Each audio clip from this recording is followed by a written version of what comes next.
Tom, you've seen a fair few September campaigns going out. Does this one feel any different, a little bit of extra buzz, anything like that? Not really. Excited. Obviously, it poses a different challenge to the other finals campaigns that I've been a part of. But yeah, generally the feeling, and you know, if you watched a bit of training today, I felt there was really good energy amongst the group, and we're excited to play this Saturday night.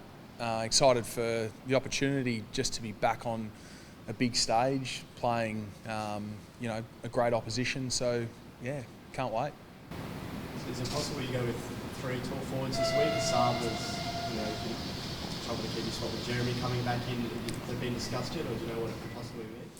Look, that's probably well and truly out of my hands, to be boring and give a pretty generic answer. But you know, you touched on Asava. He played down back last week, which feels like a while ago now, but I thought he was fantastic. So look, I'm not exactly sure how we're going to line up on Saturday night. What I do know is that those that have missed time with injury are trained well today. So you know, from my point of view, I think they'll be okay to play. So it's never easy this time of year, particularly for our coaching staff. They've been really diligent throughout the whole season, but obviously there's going to be some tough calls at our footy club, right across the other 7 teams as well. So yeah, I'm not sure how we'll look, but you know, I know we've got pretty good availability, and hopefully it stays that way. Excited to be back on the G, Tom. First time in a final in 3 years. Yeah, can't wait, Kingy. Look, I mean, I know there's been a lot of talk about you know, the first final and the fact that we finished on top and where we'd host it, but you know, purely from a player's point of view, if you strip everything right back, as an individual, I can't wait. Like, we're going to get, I don't know, 80,000. It was a sellout within 24 hours. It seems so. Yeah, it's huge. I mean, watching Carlton Collingwood in the last game of the season, you know, sort of whet my appetite for finals like football and finals like feel from what the crowd gives. So, yeah, there's certainly a lot of excitement amongst the group, particularly me, about getting it back on the MCG. It's a wonderful stadium, and we can't wait to see it full.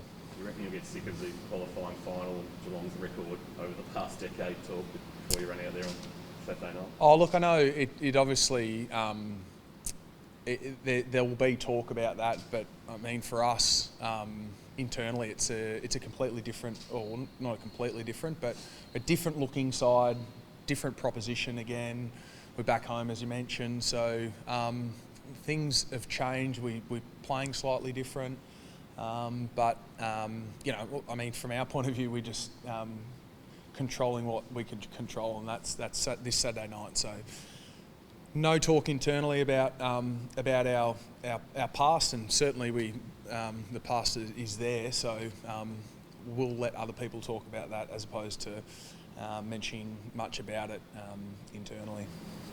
So what have you seen from this year's group in terms of resilience, in terms of just ability to handle the big situation and keep on rolling? Yeah, there's been some wonderful growth in certain individuals, but right across the board, and the growth isn't just restricted to those that are in the 22 or the 23, the medical sub. There's been wonderful growth right across our whole list. And that goes from players to our coaching staff who have done a wonderful job. You know, you throw the medical and conditioning team in there as well. Everything seems to be really succinct at the football club. So there's a lot of factors of why we've been able to play well for the last 13, 14 weeks. But yeah, there's been wonderful growth, and that's from the people that we've brought in. They continually push us to achieve great things. So yeah, that's how I see the growth of the group. I guess if you're a Geelong supporter, you've seen quite a few times where you guys have made the finals and it hasn't quite got to the ultimate. So why is this September going to be different? I don't know it will be. But no, what I do know is we're in wonderful shape to tackle another campaign. I clearly, as a player, know how hard premierships are to win. So we keep sort of fronting up. We do the work to get ourselves in the position, and we give ourselves another opportunity, and that's what we're excited about. There's ultimately going to be one winner in about 5 weeks, and we hope that's us, and we believe that our best football is certainly well and truly good enough. But there's 3, potentially 4 games to worry about before then. So we are ultimately at the starting line, and let's just sort of see where we can go with it. It's obviously very well documented Collingwood's ability to run over teams in the final quarter in the past couple of months. Do you see it as super important to get a big start on it and to get it in there?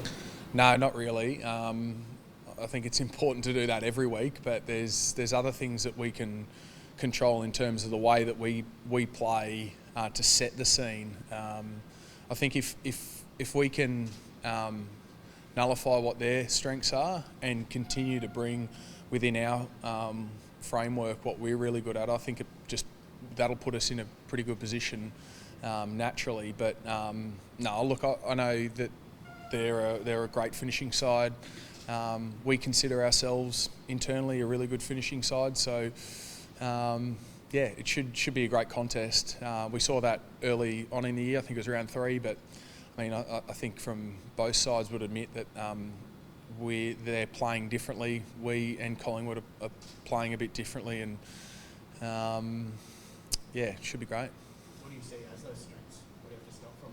Theirs, their ability to pressure, sort of run and gun off half-back. They play a great system in attack. I've seen them, particularly late in games, score when they needed to. So they've got some wonderful players individually right across the board. So we're going to have to be wary of players right through each line. So, but we think it fits in with the way that we play. If we can bring our best, we certainly think that we can match them.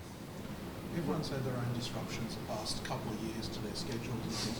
What difference does it make for you guys to be able to be based back here and have your finals campaign stayed from here compared to the last couple of years? Yeah, well, it's home's home, right? And I know certainly I love being at my home with my family. So the consistency of having that is now seems a bit of a luxury after the last couple of years. So you can see our facilities are some of the best in the league. We get to train at our home ground. There's a lot of factors that being back at home and our home base gives us a wonderful opportunity to be able to perform. Were you as surprised as you looked last week when you got announced as captain? Yeah, I was. I certainly wasn't expecting it, nor was I expecting to be in the team, to be quite frank. I thought there was a number of players that would also have been deserving of the position, but it was a really cool experience. It always is when you're named in an All-Australian side, and particularly when you can get together, which we haven't been able to do the last couple of years, and be together as a group, because I think we do a wonderful job of celebrating both individual and team success. But it was really nice to be able to be with those guys. What would your pre-game speech be like? I'd have to put a bit of humour in there because I'm not too serious, but I'm not sure. I reckon I'd be keeping it very short and sharp. But I did actually think about that. I had a conversation with my grandpa on the way home from the awards night, because he's a big supporter of mine, and he always sends me messages before the game. So I reckon I'd probably take a few of his lines, but I'd keep it very short and sharp. So what's Grandpa's messages like before the game? The range of things. He's a bit, believe it or not, he's a bit biased towards the full forward, number 26, but doesn't think I should give as many off, and always finishes, which he's done throughout my whole career, even my juniors, with a bit of a catch line, which is head down, arse up. So he's a great supporter of mine.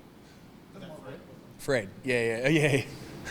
That might Yeah. work well for the finals campaign. You get down one up. Yeah, well, it's ultimately the job we've got in front of us. So I'll probably be drawing on a bit of that, but yeah, I mean certainly keeping it consistent within what we and what I do individually each week. You've won something like 13 in a row now or something. Is there sort of you're worried that you're sort of due for a loss, or you're worried that you haven't been able to learn from a loss last? That their coaches say they learned more from a loss than a win. Sort of that nag in the back of your head, that thought. No, I don't know how to explain it, but I just don't. I don't buy into the fact that you need to experience a loss. Yeah, I think almost the pre-finals bye gives an opportunity to rest, reset, and it's sort of, I mean, weirdly enough, it feels ages. It feels like the season's way back here, and we're about to tackle a new campaign. So no, I don't think it poses any issues.